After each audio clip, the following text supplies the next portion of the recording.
3편입니다. 구독, 좋아요는 제게 큰 힘이 됩니다. 부탁드립니다.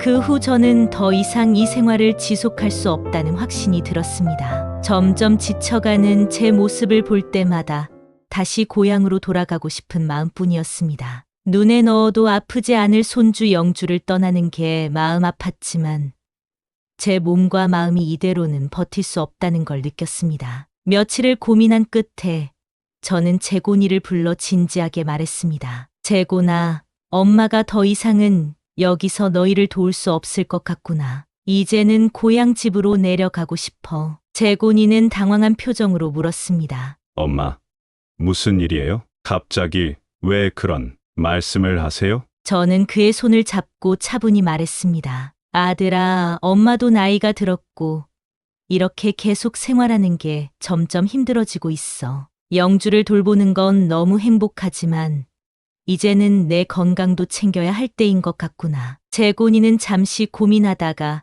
한숨을 쉬며 말했습니다. 엄마, 이해는 해요. 그동안 정말 고생 많으셨어요. 그런데 엄마, 지금 병원이 개업한 지 1년밖에 안 돼서 아직 자리를 잡으려면 시간이 더 필요해요. 엄마가 조금만 더 도와주시면 안 될까요? 영주도 아직 어린데 엄마가 계셔주시면 저희한테 정말 큰 힘이 될 거예요. 그의 간절한 부탁에 저는 잠시 망설였습니다. 마음은 이미 고향으로 향하고 있었지만 아들의 사정을 생각하니 쉽게 결정을 내릴 수 없었습니다. 며칠 동안 고민 끝에 저는 다시 재곤과 혜영이에게 결정을 말했습니다. 재곤아, 혜영아, 아무리 생각해도 내가 이제는 더 이상 여기서 너희를 도울 수 없을 것 같구나. 나도 나이가 들었고 몸도 예전 같지 않아서 이제는 고향 집으로 내려가는 게 좋을 것 같아. 제 말을 들은 재곤은 놀란 표정으로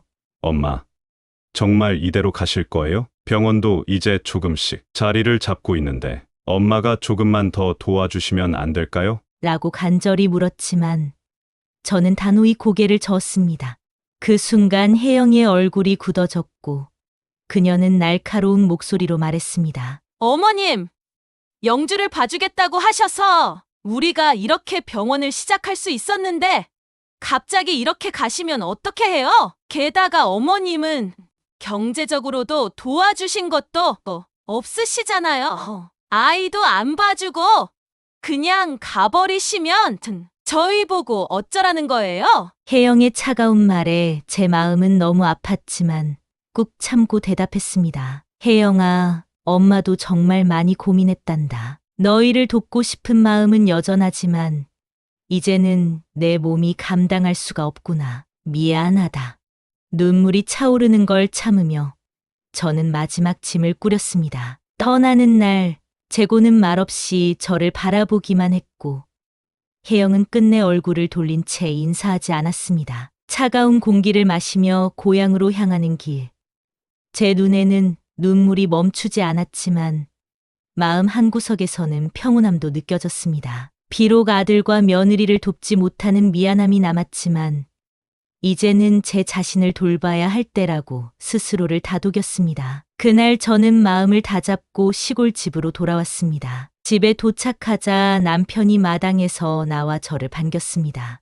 아니, 당신이 이렇게 갑자기 올 줄은 몰랐네. 무슨 일이 있었던 거야? 남편이 걱정스러운 얼굴로 물었습니다. 저는 짐을 내려놓으며 한숨을 쉬었습니다. 당신, 나 정말 더는 못 견디겠어. 그동안 며느리 집에서 손주들 돌보고 집안일 하느라 내가 너무 지쳤어. 나이도 있는데 더 이상 이렇게는 살 수 없겠더라고. 남편은 저를 안쓰럽게 바라보며 부드러운 목소리로 말했습니다. 당신 정말 고생 많았네. 내가 옆에 있어주지 못해서 더 힘들었을 거야. 이제는 여기서 푹 쉬고 당신 몸부터 챙기자. 그의 따뜻한 말에 저는 그동안의 서러움이 한꺼번에 몰려와 눈물이 터졌습니다. 고마워, 당신. 내가 다시 이 집으로 돌아오길 잘한 것 같아. 당신이 있어서 참 다행이야. 그 순간 저는 오랜만에 안도감을 느끼며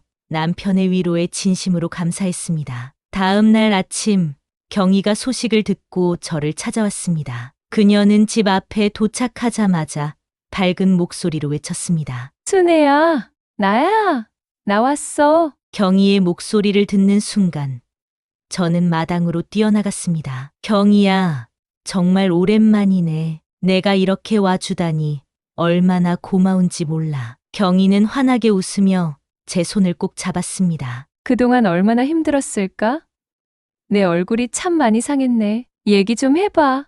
무슨 일이 있었던 거야? 저는 그녀를 집 안으로 안내하며 지난날 있었던 일들을 하나둘 털어놓았습니다. 며느리 집에서 겪었던 고충, 손주를 돌보며 힘들었던 순간들, 그리고 결심 끝에 고향으로 내려오게 된 이야기를 모두 전했지요. 경희는 진지한 얼굴로 제 말을 끝까지 들어주더니 고개를 끄덕였습니다. 순애야, 내가 얼마나 힘들었을지 내가 다 알 것 같아. 그래도 이제는 내가 마음 편히 쉴 수 있는 곳으로 돌아왔으니 다행이다. 앞으로는 내 건강을 최우선으로 생각해야 해. 그녀의 위로에 저는 눈시울이 붉어지며 말했습니다. 고마워, 경희야. 내가 이렇게 내 편이 되어주니까 정말 위안이 된다. 그날 우리는 오랜만에 차를 마시며 웃음과 눈물을 나눴습니다. 그 후 저는 시골로 돌아와 여유로운 시간을 보내기 시작했습니다. 한가롭게 텃밭을 가꾸고 이웃들과 함께 담소를 나누며 진정한 평화를 느꼈습니다. 어느 날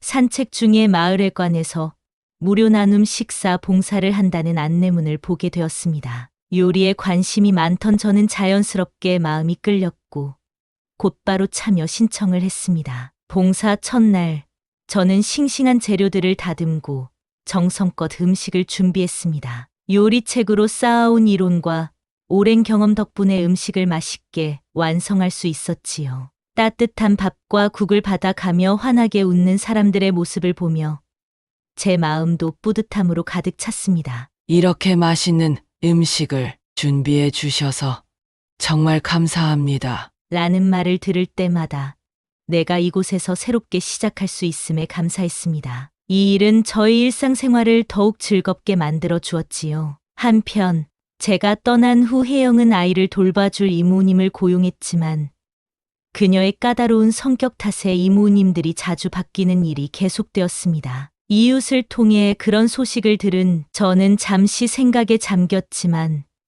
결국 아무 일도 모르는 척 넘어갔습니다.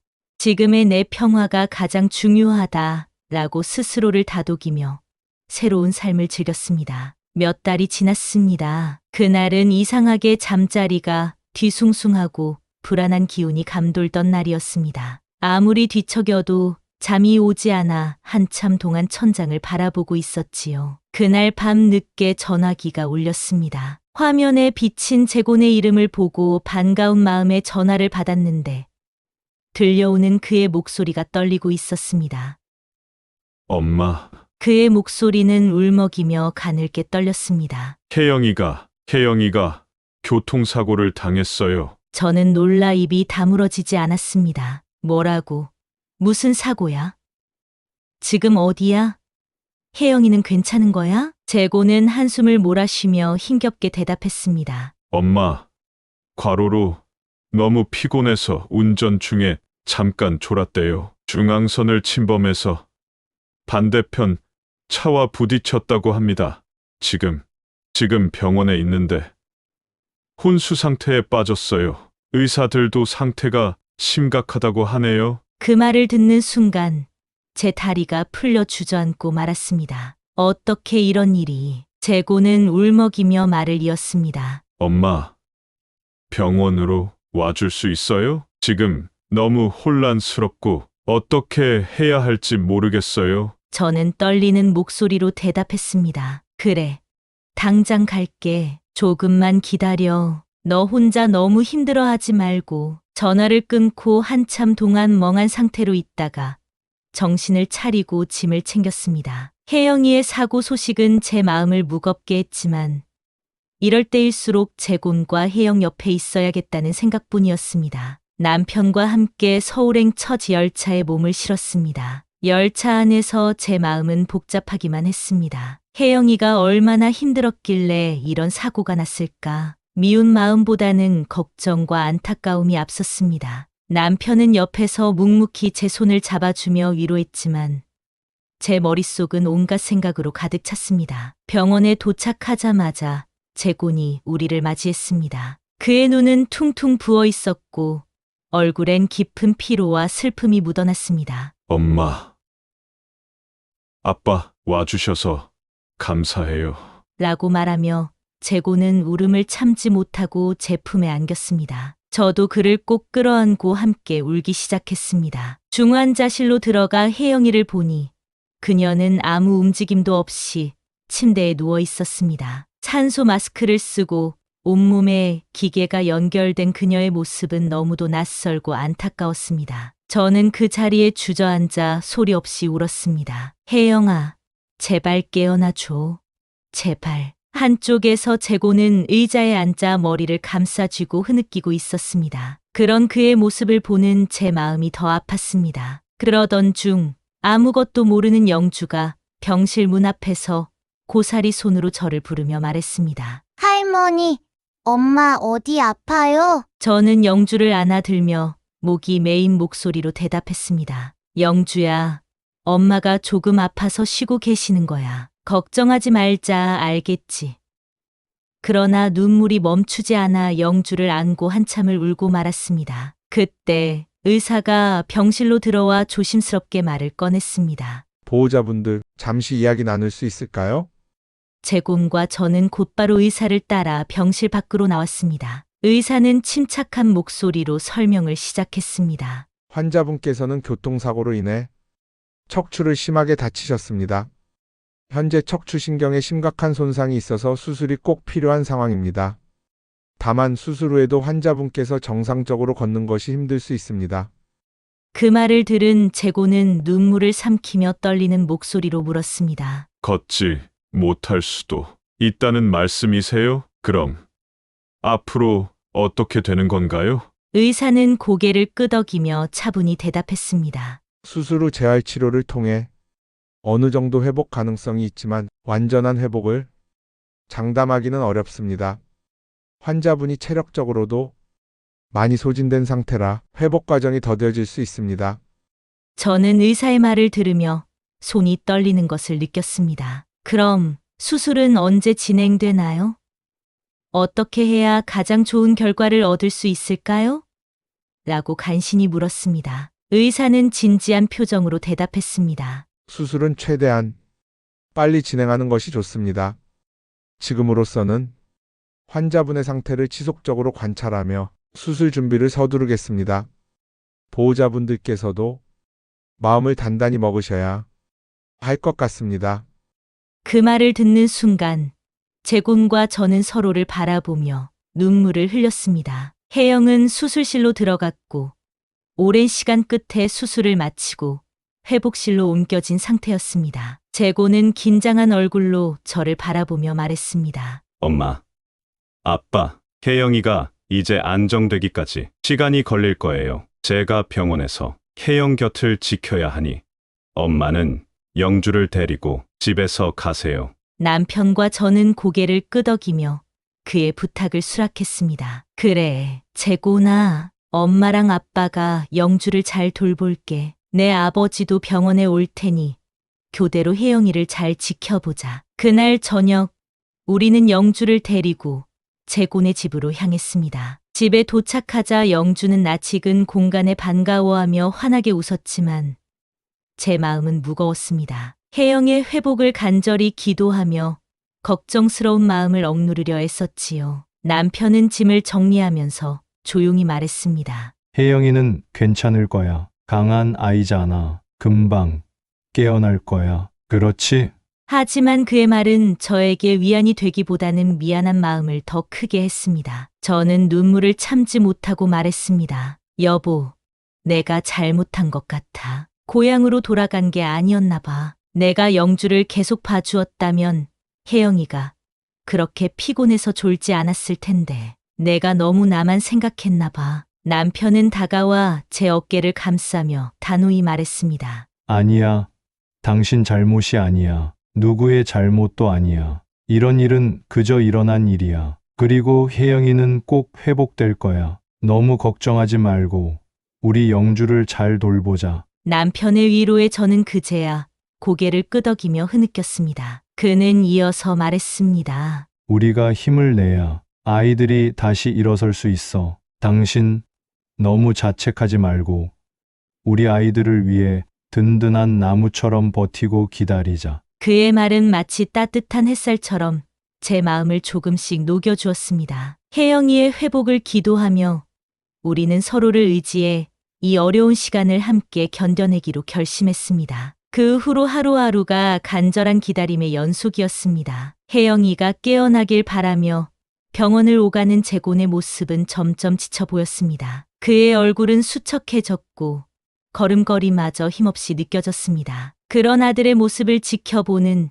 제 마음은 무거움과 안타까움으로 가득 찼습니다. 남편과 저는 영주를 돌보면서도 매일 같이 혜영의 회복을 기도했습니다. 하지만 병원에서 들려오는 소식은 별다른 변화가 없어 재곤을 더욱 힘들게 만들었습니다. 그는 병실에서 나오면서도 한숨을 쉬고 전화로 소식을 전할 때도 목소리에 피곤함이 배어 있었습니다. 어느 날 저는 재곤에게 조심스럽게 말을 건넸습니다. 재곤아, 내가 너무 무리하지 않으면 좋겠다.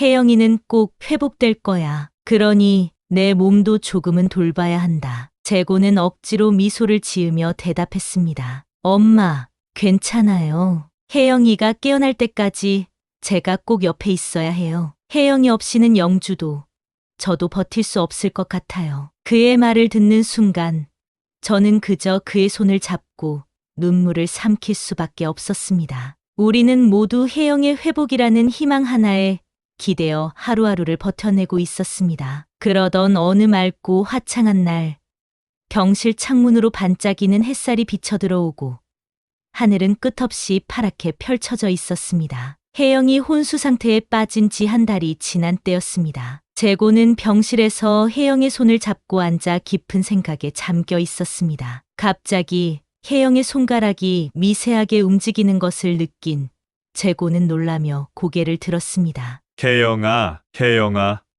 나 들리니? 재곤의 목소리는 떨렸고 그는 기대 반 걱정 반으로 그녀를 바라보았습니다. 그러자 혜영의 눈꺼풀이 천천히 떨리더니 마침내 눈이 조금씩 떠졌습니다. 그녀는 흐릿한 시선으로 병실을 둘러보더니 재곤을 알아보고 힘겹게 입을 열었습니다. 재곤, 무슨 일이야? 나 왜 여기 있어? 재곤은 감격에 겨워 눈물을 흘리며 혜영의 손을 꼭 잡았습니다. 혜영아, 정말 다행이야. 내가 깨어나다니. 한 달 동안 혼수 상태였어. 교통사고가 났었거든.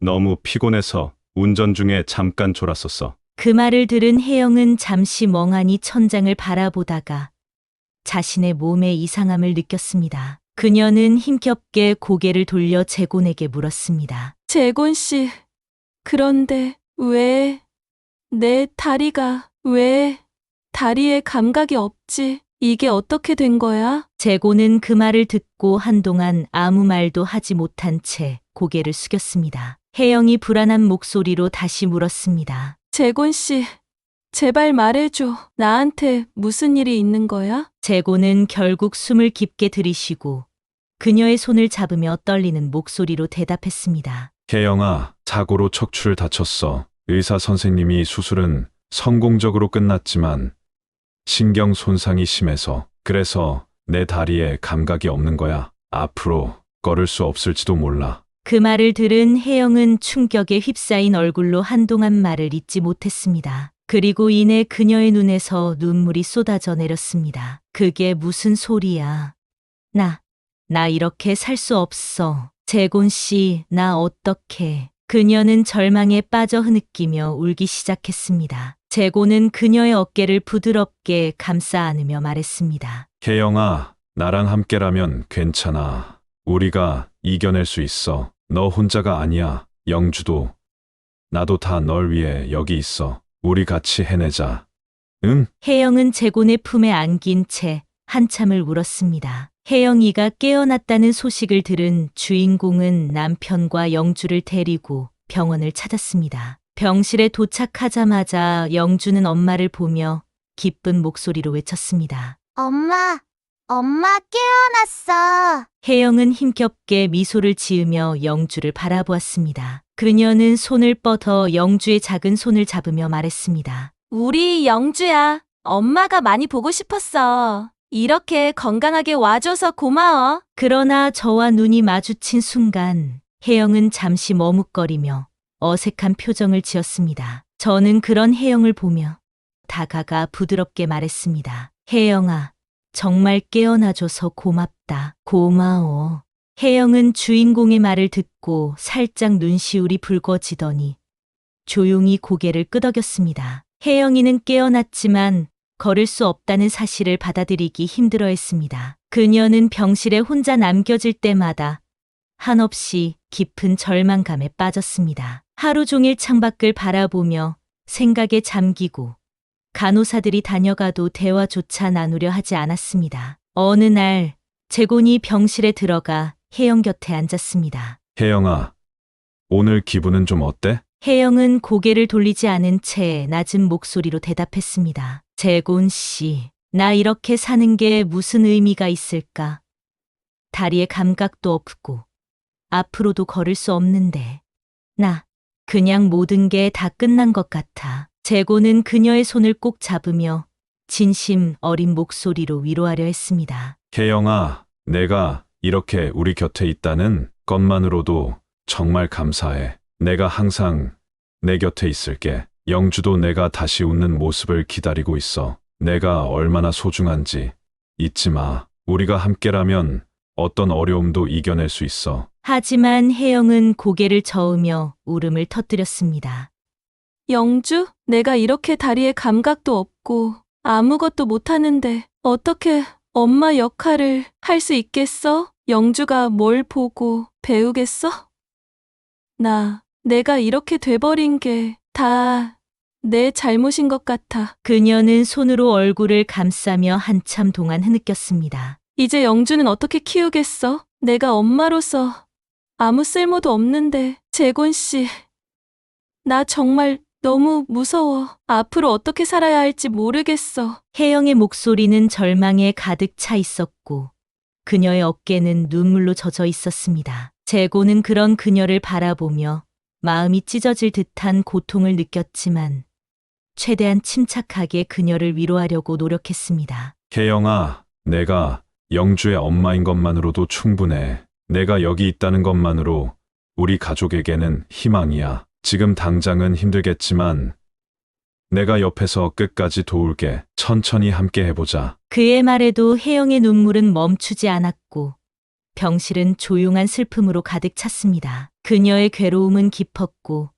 회복은 단지 몸의 문제가 아닌 마음의 문제임을 재곤도 깨닫게 되었습니다. 저와 남편은 한동안 재곤의 집에서 영주를 돌봐 주었습니다. 혜영이가 깨어난 이후 저는 혜영이의 회복을 돕기 위해 재곤의 집에 남기로 했고 남편은 고향으로 돌아가 남아있는 일들을 처리하기로 했습니다. 엄마를 찾는 영주의 모습을 볼 때마다 제 마음은 미어졌습니다. 하지만 혜영이가 깨어났다는 사실 하나만으로도 큰 위안이 되었지만 그녀가 걸을 수 없다는 현실은 여전히 마음속에서 받아들여지지 않았습니다. 몇 달간의 병원 생활을 마치고 혜영이는 드디어 집으로 돌아오게 되었습니다. 혜영이가 집으로 돌아오기 전날 재곤은 저에게 어렵게 말을 꺼냈습니다. 엄마, 제가 혜영이 일로 병원에 너무 소홀했어요. 병원이 이제 제 손을 더 많이 필요로 하지만 지금은 병원을 접고 혜영이를 전적으로 돌봐야 할 것 같아요. 혜영이가 집으로 돌아오면 엄마가 잠시만 혜영이와 영주를 돌봐줄 수 있을까요? 그의 목소리에는 깊은 미안함과 간절함이 묻어 있었습니다. 엄마, 너무 힘든 부탁인 거 알아요. 그런데 제가 병원 일을 정리할 시간을 조금만 주세요. 정말 죄송해요. 저는 그의 눈물을 머금은 눈을 보며 마음이 아팠습니다. 그래, 재곤아, 걱정하지 마라. 내가 혜영이와 영주를 잘 돌봐줄게. 너는 내 일에 집중하면서 병원 일을 정리하면 된다. 그 말을 들은 재곤의 눈에서는 눈물이 뚝뚝 떨어졌습니다. 그는 떨리는 목소리로 말했습니다. 엄마, 정말 감사합니다. 엄마가 계셔서 제가 버틸 수 있는 것 같아요. 저는 그의 손을 꼭 잡으며 따뜻하게 대답했습니다. 재곤아, 다 괜찮아질 거야. 너무 슬퍼하지 말고 우리 같이 힘을 내자. 네, 엄마. 다음 날 혜영이가 집으로 오는 날, 저는 아침부터 분주히 움직이며 집을 깨끗이 정리했습니다. 거실의 먼지를 털고 창문을 활짝 열어 환기를 시키며 마음속에서는 복잡한 감정이 교차했습니다. 설렘과 동시에 혜영의 상태에 대한 걱정도 있었습니다. 주방에서는 정성스럽게 음식을 준비하며 그녀가 돌아왔을 때 조금이나마 위로가 되길 바라는 마음으로 하나하나 신경을 썼습니다. 청소를 마치고 방을 정리하면서도 그녀가 편안함을 느낄 수 있기를 간절히 소망했습니다. 거실과 주방, 혜영이 쉴 방까지 구석구석 닦으며 제 마음은 점점 설렘으로 가득 찼습니다. 그 모습을 본 영주가 호기심 가득한 눈으로 저에게 물었습니다. 할머니, 뭐해요? 저는 웃으며 대답했습니다. 엄마 맞을 준비하는 거야. 엄마가 집에 오잖니. 영주는 눈을 반짝이며 고개를 끄덕였습니다. 엄마도 좋아하겠죠?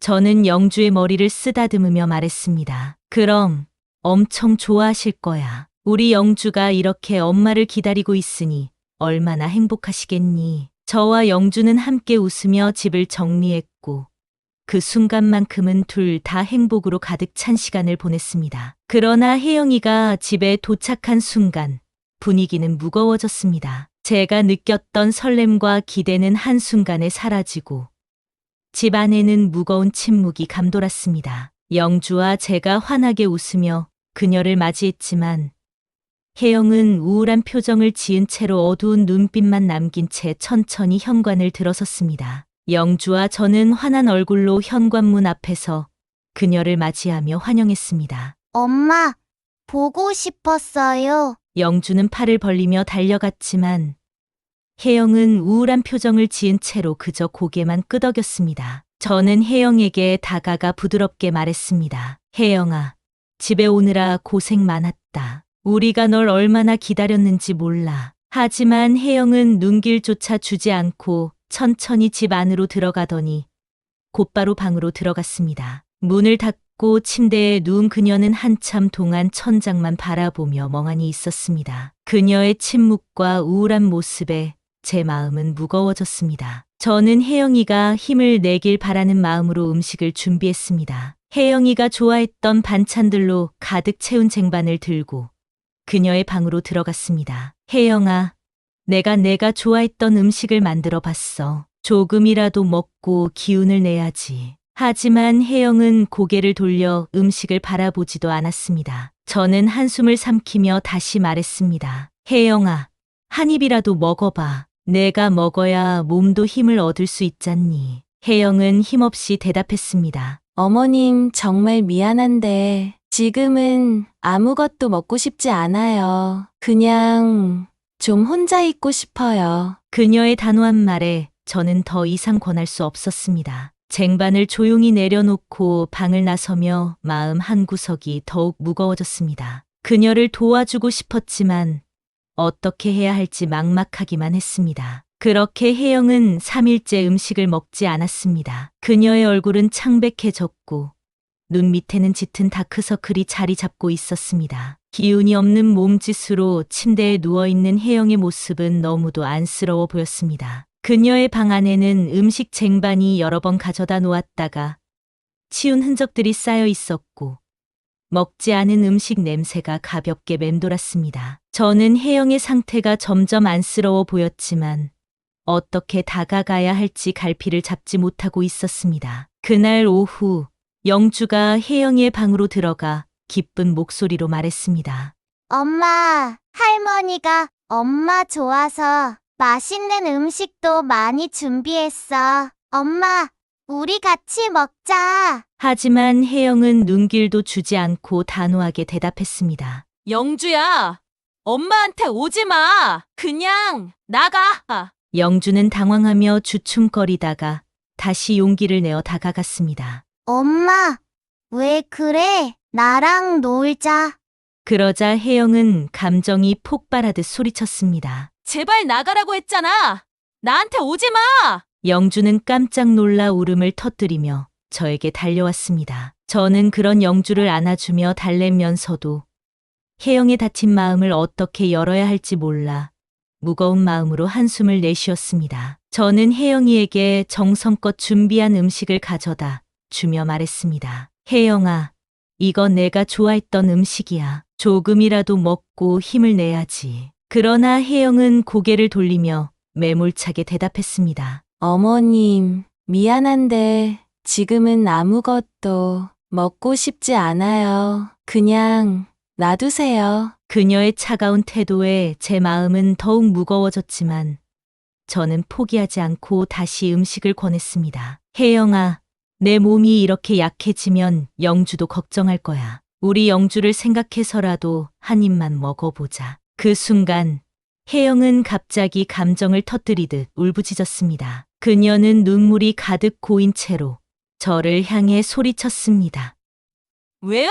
왜 저를 이렇게 놔두신 거예요? 어머님이 고향으로 가지 않고 영주를 계속 돌봐주셨다면 제가 이렇게 되지 않았을 거예요. 저한테 왜 이런 일이 생긴 거냐고요. 혜영의 목소리에는 억눌러왔던 좌절과 분노가 섞여 있었고 그녀의 표정은 절망감으로 가득 찼습니다. 제 삶이 이렇게 망가진 게 어머님 때문이에요. 저는 이제 아무 의미가 없는 사람이라고요. 그녀의 눈에서 끝없이 흐르는 눈물은 마음 깊은 곳의 고통을 그대로 드러내고 있었습니다. 어머님이 고향으로 돌아가지 않고 영주를 계속 봐주셨으면 제가 이렇게 되지는 않았을 거예요. 왜 저를 이렇게 만든 거예요?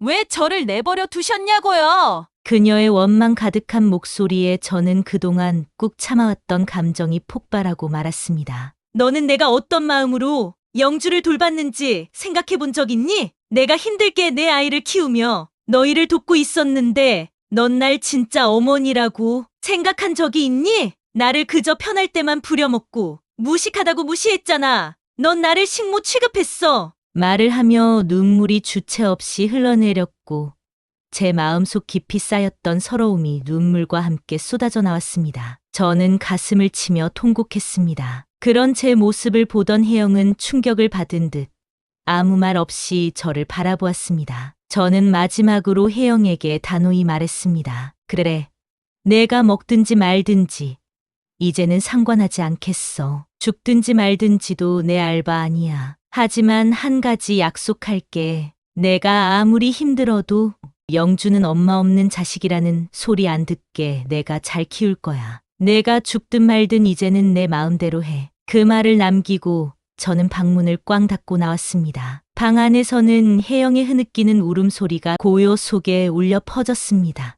저는 문 밖에서 한참 동안 멍하니 서 있다가 깊은 한숨을 내쉬며 뒤돌아섰습니다. 저는 아픈 혜영에게 소리친 것이 당에 와서 생각해 보니 마음에 걸렸습니다. 하지만 다른 한편으로는 지금까지 쌓였던 서운한 감정을 털어내서 속이 시원하기도 했습니다. 혜영이에게 서운한 감정을 쏟아내면서 그동안 제가 그녀에게 느꼈던 섭섭함이 한순간에 사라졌습니다. 동시에 그녀를 바라보는 제 태도와 행동이 과연 적절했는지 스스로를 돌아보게 되었습니다. 그녀를 의사며느리라는 이유로 지나치게 부담스럽게 대하지는 않았는지 혹은 그녀의 어려움을 충분히 이해하지 못한 채 제 입장만 고집한 것은 아니었는지 반성하게 되었습니다. 의사며느리라는 이유로 제가 너무 떠받들며 어렵게 대했던 건 아닌가 하는 생각이 들었습니다. 의사며느리면 다야?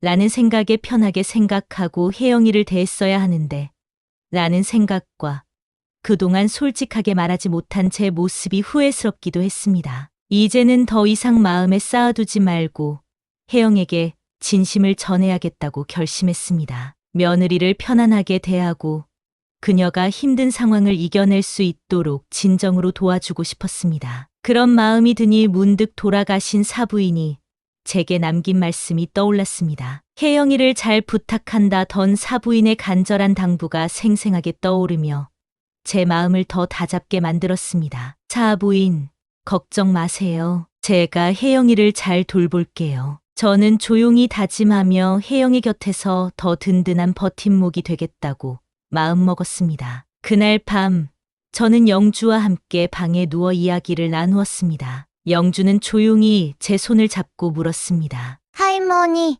엄마는 왜 자꾸 화만 내고 저보고 나가라고 해요? 저는 영주의 걱정 어린 눈빛을 보며 가슴이 아팠지만 부드럽게 대답했습니다. 영주야, 엄마가 요즘 많이 힘드셔서 그런 거야. 엄마도 지금 마음이 아프고 그래서 자꾸 예민해지는 거란다. 하지만 조금만 기다리면 금방 괜찮아지실 거야. 엄마가 널 얼마나 사랑하는지 할머니는 잘 알고 있단다. 영주는 고개를 끄덕이며 제 품에 안겼습니다. 저는 그런 영주의 등을 쓰다듬으며 따뜻하게 속삭였습니다. 우리 영주가 너무 잘하고 있으니까 엄마도 곧 힘을 내실 거야. 그러니까 걱정 말고 할머니랑 함께 잘 지내보자. 알겠지? 다음 날 저는 한참 동안 전화기를 들었다 놨다 하며 고민했습니다. 사돈어른에게 전화를 걸기까지는 적지 않은 용기가 필요했습니다. 결국 마음을 다잡고 용기를 내어 사돈어른에게 전화를 했습니다. 안녕하세요? 사돈어른. 안녕하세요? 다름이 아니라 궁금한 게 있어서요. 혜영이가 좋아하는 음식이 있었나요? 사돈어른은 잠시 생각하더니 대답했습니다. 네, 혜영이는 어릴 적부터 특이하게 명이나물을 유독 좋아했지요. 특히 제 아내가 만든 명이나물이요. 저는 더욱 궁금해져서 물었습니다. 그 명이나물을 특별하게 만드는 방법이 있었나요? 사돈어른은 웃으며 답했습니다. 아내는 명이나물을 그냥 데쳐서 무치는 게 아니라 먼저 고소하게 참기름으로 살짝 볶다가 집에서 담근 간장을 넣어 간을 맞췄어요. 그리고 마지막에 깨를 뿌려 고소한 향을 더했지요. 그 맛을 혜영이가 참 좋아했어요. 명이나물 자체의 쌉싸래한 맛과 간장의 짭짤함 그리고 참기름의 풍미가 잘 어우러졌거든요. 사돈어른의 설명을 들으니 저도 그 맛을 재현해보고 싶어졌습니다. 혜영이가 좋아했던 그 맛을 되살려주면 조금이나마 힘이 되지 않을까 하는 생각이 들었습니다. 저는 사돈어른이 알려준 방법대로 명이나물을 정성껏 만들기 시작했습니다. 먼저 싱싱한 명이나물을 깨끗이 씻어 데친 후 고소한 참기름에 살짝 볶았습니다. 집에서 담근 간장을 넣어 짭짤하게 간을 맞추고 마지막으로 깨를 듬뿍 뿌려 향을 더했습니다. 명이나물을 담은 접시에서는 어릴 적 혜영이가 좋아했던 그 맛이 떠오를 듯한 고소한 향이 풍겼습니다. 완성된 명이나물과 따끈한 흰밥을 함께 쟁반에 담아 조심스럽게 혜영이의 방으로 가져갔습니다. 문을 두드린 후 살며시 열고 들어가 말했습니다. 혜영아, 내가 좋아했던 명이나물과 밥을 준비했어. 조금이라도 먹어볼래? 혜영은 이내 고개를 돌려 쟁반을 보았지만 말없이 다시 시선을 돌렸습니다. 저는 그녀의 침대 옆에 쟁반을 내려놓으며 부드럽게 말했습니다. 천천히 먹어. 그 말을 남기고 저는 방을 조용히 나왔습니다. 문을 닫으면서도 혜영이의 반응을 기다리며 마음속으로 그녀가 한 입이라도 먹어주기를 간절히 바랐습니다. 방 안에서 혜영은 한동안 쟁반 위의 음식을 바라보았습니다. 조심스럽게 젓가락을 들어 명이나물을 한 입 먹어본 그녀의 눈에는 이내 눈물이 고였습니다. 혜영은 떨리는 목소리로 중얼거렸습니다. 이 맛, 엄마가 해주셨던 그 맛이네. 그녀는 어린 시절 돌아가신 어머니가 정성껏 만들어주셨던 명이나물의 맛을 떠올렸습니다. 쌉싸래한 나물의 본연의 맛에 짭짤하고 고소한 간장의 풍미가 더해져 입안 가득 퍼지던 그 기억이 생생하게 되살아났습니다. 참기름의 은은한 향과 깨소금의 고소함까지 어우러진 그 맛은 단순한 음식이 아니라 따뜻한 추억이었습니다. 혜영은 그 순간 어머니의 정성과 사랑이 느껴져 눈물을 멈출 수 없었습니다. 혜영은 한참 동안 흐느끼며 울다가도 명이나물과 밥을 한 입씩 먹기 시작했습니다. 밥과 나물을 깨끗이 비운 그녀는 어릴 적 엄마와의 행복했던 기억을 되새기며 오랜만에 마음 깊이 따뜻함을 느꼈습니다. 그 후 혜영은 조금씩 나아지기 시작했습니다. 식사량이 점차 늘어나면서 그녀의 얼굴에도 생기가 돌기 시작했습니다. 아침이면 스스로 침대에서 일어나 창밖을 내다보는 모습을 보였고, 한 번씩 영주와 눈을 맞추며 미소를 짓기도 했습니다. 가끔은 책을 펼쳐 한 페이지씩 읽으려는 노력도 보였습니다. 영주가 옆에서 제잘대며 이야기를 나눌 때면 그녀의 미소는 점점 더 깊어졌습니다. 이러한 작은 변화들은 혜영의 마음이 서서히 회복되고 있음을 보여주는 신호였습니다. 어느 날 영주가 혜영의 방으로 들어와 장난스럽게 물었습니다. 엄마, 오늘 기분은 어때요? 혜영은 부드러운 미소를 지으며 영주를 바라보았습니다. 많이 좋아졌어. 우리 영주 덕분에. 영주는 화난 얼굴로 말했다. 엄마, 나랑 그림 그릴래요? 혜영은 잠시 망설이다가 고개를 끄덕였습니다. 그래, 우리 영주랑 그림 그려보자. 그날 두 사람은 함께 앉아 크레파스를 들고 그림을 그리며 오랜만에 웃음을 나눴습니다. 혜영은 영주와 이야기를 나누며 마음속에 쌓였던 어둠이 조금씩 걷히는 것을 느꼈습니다. 저는 혜영에게 맛있는 음식을 해주기 위해 더 많은 정성을 쏟았습니다. 혜영이가 나무를 좋아한다는 사실을 알게 된 후, 저는 그녀를 위해 다양한 나무 요리를 준비했습니다. 나무 요리는 제가 제일 자신 있는 요리 중 하나였지요. 매번 신선한 재료를 고르고 정성을 다해 양념을 만들면서 혜영이의 건강을 빌었습니다. 어느 날 혜영이가 제가 만든 음식을 먹으면서 갑자기 환하게 웃으며 말했습니다. 어머니, 요리 정말 맛있어요. 왜 이제야 알았는지 모르겠어요. 저희랑 같이 살 때는 바빠서 제대로 먹어보지도 못했는데 이렇게 맛있을 줄 알았다면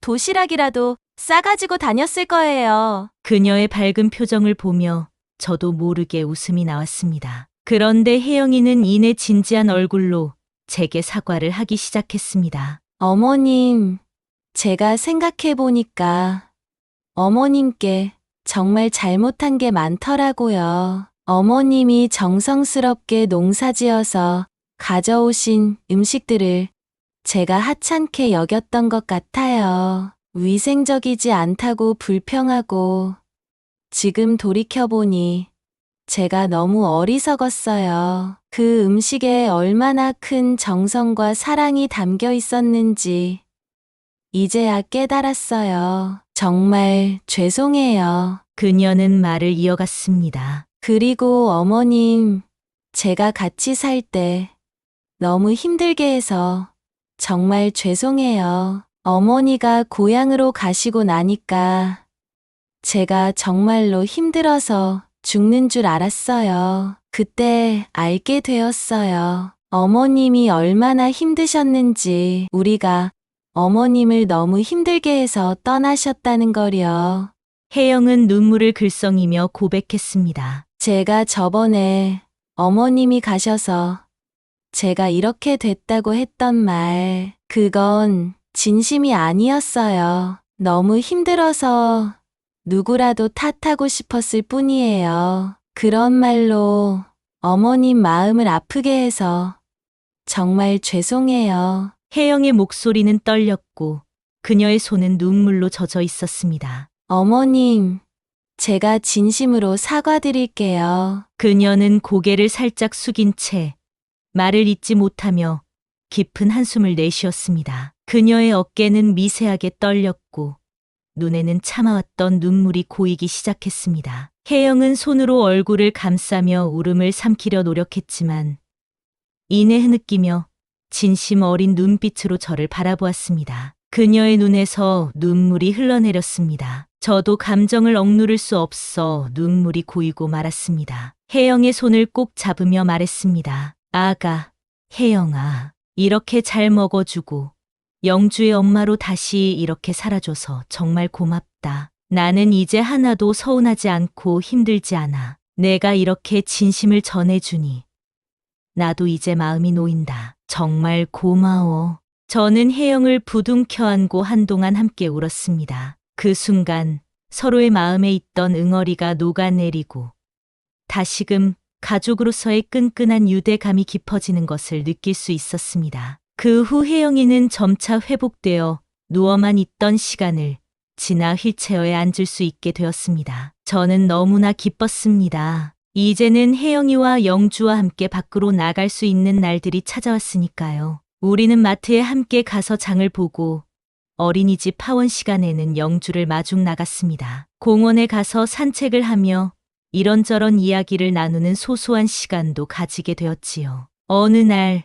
제가 서울에 처음 와서 마트를 찾느라 1시간이나 헤맸던 이야기를 하자 혜영이는 미안한 표정을 지으며 말했습니다. 어머님, 제가 그때 잘 챙겨드렸어야 했는데 정말 죄송해요. 저는 웃으며 손사래를 치며 대답했습니다. 아니야.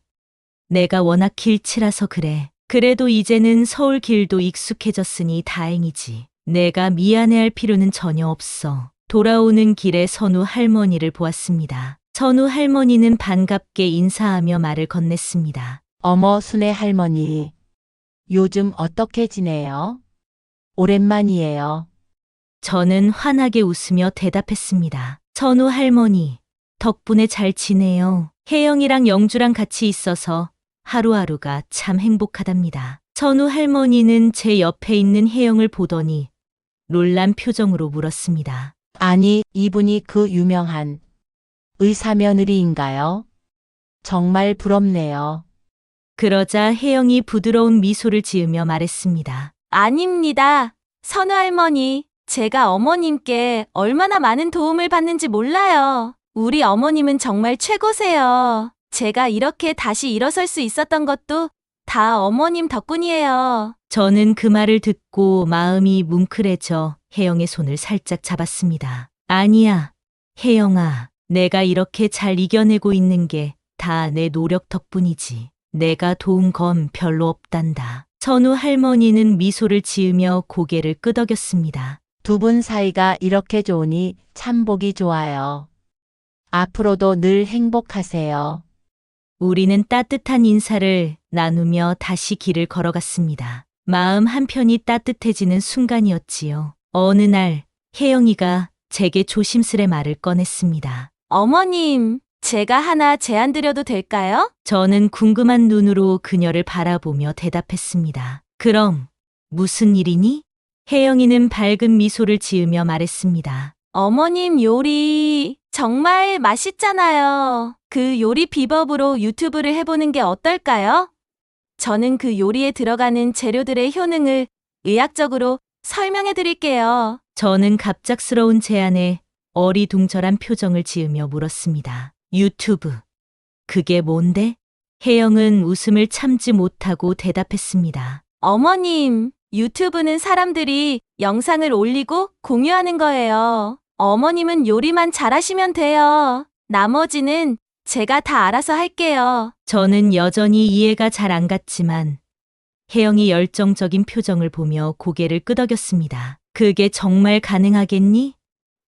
내가 뭘 잘할 수 있을지 모르겠구나. 혜영은 제 손을 잡으며 힘주어 말했습니다. 어머님, 걱정하지 마세요. 제가 다 준비하고 도와드릴게요. 어머님이 하셔야 할 일은 그냥 평소처럼 맛있는 음식을 만드는 거예요. 그렇게 혜영이의 주도로 유튜브 채널 준비가 시작되었습니다. 혜영은 촬영 장비를 준비하고 촬영 각도를 맞추며 정성껏 세팅을 했습니다. 저는 카메라 앞에서 처음에는 어색했지만 혜영이 차분하게 설명해 주는 덕분에 점점 익숙해졌습니다. 첫 영상은 간단한 나물 요리였고 혜영은 요리 중간중간 재료의 건강 효능을 자세히 설명해 주었습니다. 어머님, 이렇게 자연스럽게 하시면 돼요. 혜영이 웃으며 말했을 때 저도 자신감이 생기기 시작했습니다. 혜영은 유튜브 채널 이름을 순애 할머니의 요리 비법으로 정하고